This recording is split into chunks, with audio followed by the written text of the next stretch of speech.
Hi everyone, welcome to our YouTube channel Black Diamond. जो बहुत से लोग मुझसे कमेंट करके पूछ रहे थे कि जेबीसीसीआई को लेके क्या अपडेट है, तो जेबीसीसीआई को लेके अपडेट आई है, जिसमें जो पहला अपडेट है वो ये है कि HMS यानी हिंद मजदूर सभा के जो नेता है, उन्होंने जेबीसीसीआई को लेके कोल इंडिया लिमिटेड के जो चेयरमैन है उनको लेटर लिखा है और उन पर उन्होंने भड़का है और ये भी कहा है कि अपनी विश्वसनीयता कायम रखें। आपको बता दें कि नेशनल कोल वेज एग्रीमेंट, जिसको NCWA हम लोग कहते हैं, जिसका 11वां मीटिंग जो है जेबीसीसीआई,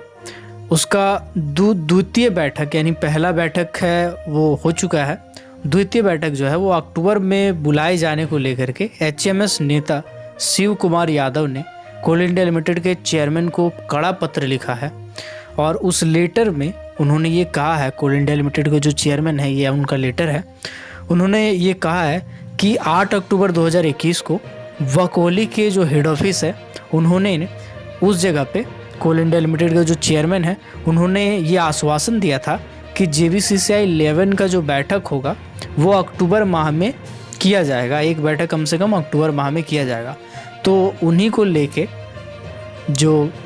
HMS के नेता है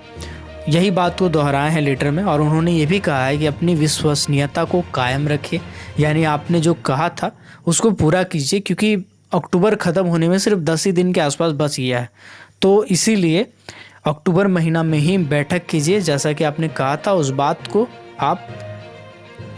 कीजिए और 10 दिन के अंदर बैठक बुलाइए। अक्टूबर महीना में ही बैठक जेबीसीसीआई का जो सेकंड बैठक है वो उन्होंने कराने का आग्रह किया है। तो इसके बाद जो सेकंड अपडेट आ रहा है जेबीसीसीआई को लेकर, तो वो ये है कि जो सिट्टू है उनके जो नेता है रामनंदन, DD रामनंदन जिनका पूरा नाम है, उन्होंने कहा है कि जेबीसीसीआई की दूसरी बैठक नवंबर में होकर रहेगी और 50% वेतन वृद्धि की मांग भी उन्होंने की है। आपको बता दें कि उनका ये कहना है कि जो बैठक है ये बार बार नहीं होगी, ये बैठक बार बार नहीं होता है, 5 साल में एक बार होता है, 5 साल के लिए होता है ये बैठक, यानी इसमें जो भी डिमांड किया जाता है उस डिमांड के बाद जो फैसला किया जाता है वेतन वृद्धि का, वो वेतन वृद्धि 5 साल तक, आने वाले 5 साल तक लागू रहता है। तो सिट्टू के जो नेता है उनका ये कहना है कि बहुत सोच समझकर 50% वेतन वृद्धि की मांग रखी गई है, क्योंकि वेतन समझौता 5 साल के लिए होता है। आने वाले 5 सालों में कोल इंडिया लिमिटेड ने कोयला प्रोडक्शन का लक्ष्य को दोगुना रखा है, यानी आज जितना प्रोडक्शन है उससे दोगुना लक्ष्य आने वाले 5 साल में रखा है। वर्ष 2023-24 तक 1149 मिलियन टन यानी 1 बिलियन टन से कहीं ज़्यादा, इसके बाद 2025-26 तक में 1400 मिलियन टन कोयला उत्पादन का लक्ष्य रखा है, जबकि इस दौरान पूरे कोल इंडिया लिमिटेड में 59,287 कामगार रिटायर हो जाएंगे, यानी सेवानिवृत्त हो जाएंगे। 60,000 के आसपास कामगार जो हैं वो रिटायर हो जाएंगे इस। तो जब एम्प्लॉय रिटायर हो जाएंगे तो एम्प्लॉय का जो बेनिफिट व्यय है, यानी एम्प्लॉयज़ को जितनी फैसिलिटी दी जाती है, जो खर्चा दिया जाता है, वो खर्चा घटेगा, जिसमें लगभग इस साल का अगर बात करें, सिर्फ इस साल का, तो इस साल कोल इंडिया लिमिटेड में 600 करोड़ रुपए की कमी आई है। तो इन चीज़ों को देखते हुए ये कहा जा रहा है और ये भी कहा जा रहा है कि कंपनी का निर्धारित लक्ष्य के हिसाब से अनुमानित मुनाफा 1,29,000 करोड़ रुपए तक पहुंच सकता है। तो यूनियन इसी में से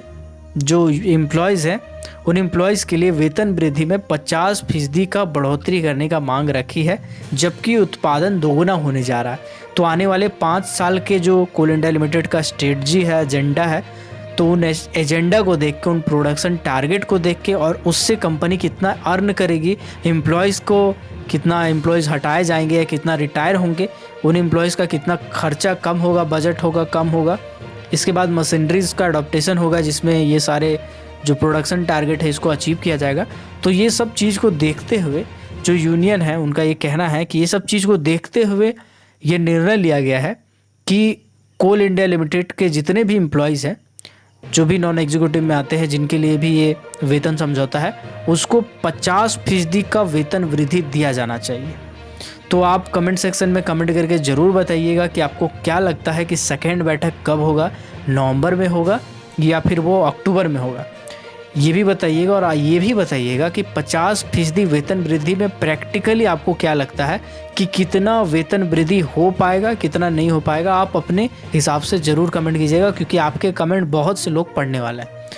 तो आई होप आपको ये वीडियो पसंद आया होगा।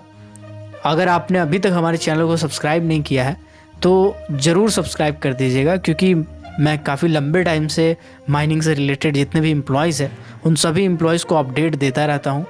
तो कोई भी अपडेट अगर कोल इंडिया लिमिटेड से रिलेटेड आती है, कोल सेक्टर से या माइनिंग सेक्टर से रिलेटेड आती है, तो उससे मैं आपको अपडेट रखूँगा। तो मिलता है अगले किसी वीडियो में, तब तक के लिए keep watching, keep supporting, till then जय।